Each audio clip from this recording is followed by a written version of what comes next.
So dun sa mga nagtatanong po, no, 'di ba nung nag-speak po kami nung sa impeachment nung in-archive, sabi ko nga sana accountability, sana lahat maimbestigahan. So kita nyo pumuputok po 'yan.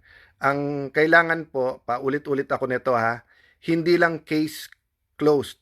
Kasi sa Pilipinas umiinit ang issue, tapos pagka lumamig wala na. Kailangan case solved, 'di ba? So kung titingnan niyo yung mga law enforcement agencies sa abroad, iba po yung case close nila. Kasi pag case close, ibig sabihin na-solve. Pero minsan, open yung case pero hindi active. Ibig sabihin, pag nagka-lead, hahabulin pa nila. Tayo minsan pinapalamig lang natin kung saan man yan.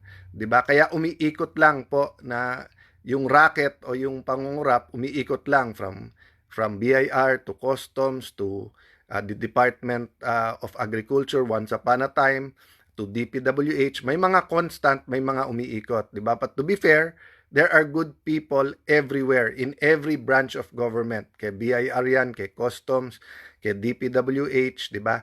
There are people that's why nga in many churches I've been to, yung bulong-bulong nung nangyari to, pinag-uusapan na.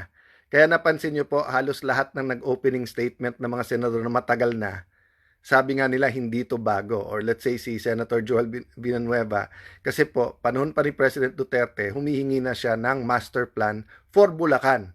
Because doon siya lumaki, may school sila doon, doon umuwi yung tatay niya, kaya nakikita niya na pagrabe ng pagrabe, di ba?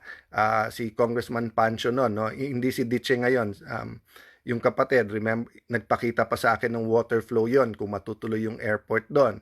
May mga kaibigan naman ako dito sa Manila Bay. So, hindi lang naman po kasi corruption ang dahilan ng baha, 'di ba? Yung massive urbanization, kulang sa planning, kulang po sa pagsunod sa regulasyon, of course, climate change, grabe din yung ulan, but of course, yun nga, yung kasi kung anong itatanim natin, yun din ang ating anihin. So, pag mali ang mga projects at kinokorap mga project, lalo pa hong babaha. So, hindi ko minemenos yon. Ang sinasabi ko lang, marami talagang dahilan.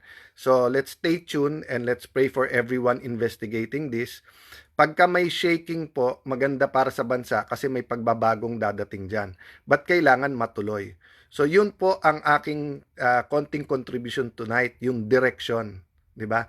Napaka-importante when you talk about success, when you talk about purpose, you talk about direction, 'di ba? So sorry sa mga kasama taga mga kasama na mga kasama, mga kaibigan, mga kapamilya natin from Visayas and Mindanao. I'll give you a Luzon example muna, 'di ba?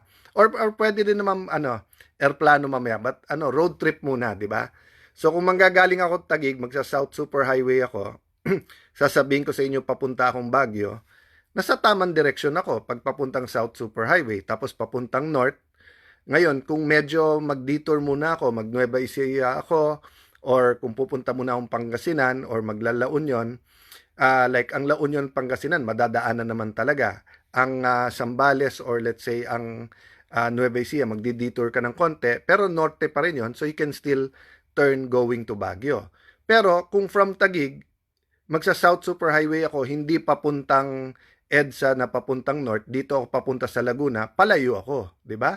So kung ang ating sinasabing grabe ang corruption, pero ayaw nating imbestigahan, ayaw natin mag-fire ng tao, mag-preventively suspend, ayaw nating na imbestigahan yung ating mga yung mga contractor na gumagawa nito, and then mali yung direksyon, di ba? So remember, we're talking about success, na you can measure success then galing to kay Dr. Miles Monroe versus yung purpose ni Lord sa buhay mo. So kung ang purpose ni Lord ay magdoktor ka at ikaw ang makadiscover ng gamot sa cancer, pero ang ginawa mo dahil ang pera nasa flood control, nag-contractor ka, pumayag ka maging corrupt, nag-ghost project ka, ikaw pagalit pag nakulong ka or kapag ka ikaw imbestigan sabay-sabay ng BIR, ng NBI, ng COA, di ba? So, yung direction ng ating buhay, napaka-importante. So, wag po tayo magagalit kung ang asawa natin, ang ating pamangkin, ang ating kapitbahay, ang ating magulang, or people who love us, di ba sa Christian community may tinatawag na accountability group, ay mag-i-intervene kung tingin natin mali yung direction. So, for example, Lumaki ka na pagka may celebration, nagsha-champagne ka ng konti, nagwa-wine. So, that's okay. But for example po, naging alcoholic ka na. May halimbawa, nalungkot ka talaga, may masamang nangyari o kaya nung pandemic, di ba? Pero nung nakita ka nung best friends mo, nakita na nila na everyday ka nang umiinom, parati ka nang lasing. So, masama ba na that they intervene, di ba? Tapos sabihin nila, sandali lang, Alan, this is an intervention. Mukhang napapasama ka na. Hihintayin pa nila na magkasakit ka. Hintayin pa nila na may magawin kang masama bago nila sabihin sa iyo.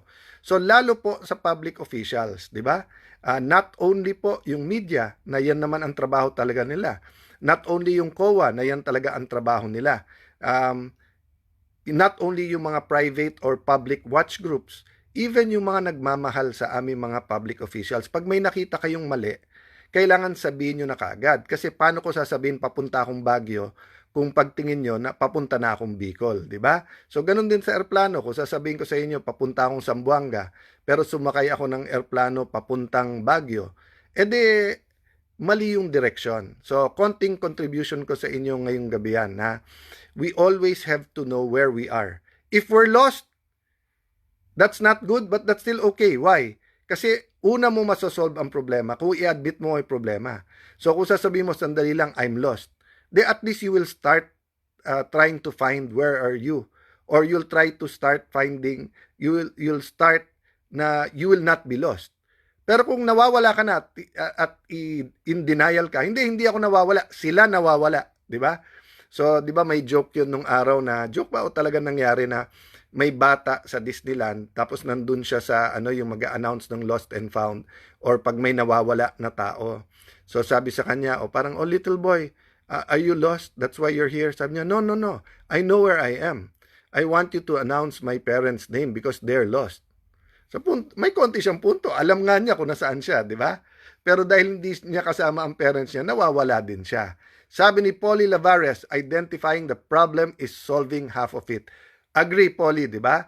So kung halimbawa, utang-utang ka kasi may bisyo ka, hindi mo na-identify yung bisyo mo, tingin mo kulang ka lang sa pera, pero the more money you get, let's say, sugal ang bisyo mo, di ba? So, ang sugal, kung magkano pera mo, yun ang kayang niyang ubusin, di ba? That's Resident Ayob Edsa. Tulong naman. Sige po, sabihin ko sa staff ko po na tumawag. James Homer, kamusta? Shout out sa inyo. Kay Yarla Homer. Dominic Rubio, good evening ulit, sir. Thank you for supporting ang ating CIA 365, ang pagsasama-sama natin. Sarah Freshtal, watching from Singapore. Yan. Hope to visit soon. Dora Makalapan, from Jensan. So, maayong gabi sa kaninyong tanan, ha? So, ulitin ko po, ha? Direction. Otep Banyas, thank you for being present. Diba? So, kung sabihin nyo, I want to be a lawyer, kamusta ba direction mo? Are you starting to read? Nag-enroll ka ba? Alam mo ba kung ano requirements? O kung sabihin mo, I want to be a gold medalist. Anong sport? May coach ka ba? Binabantayan mo ba diet mo? Tama ba tulog mo? Tinanggal mo ba bisyo mo? So, direction is essential to our success. Short po muna ngayon.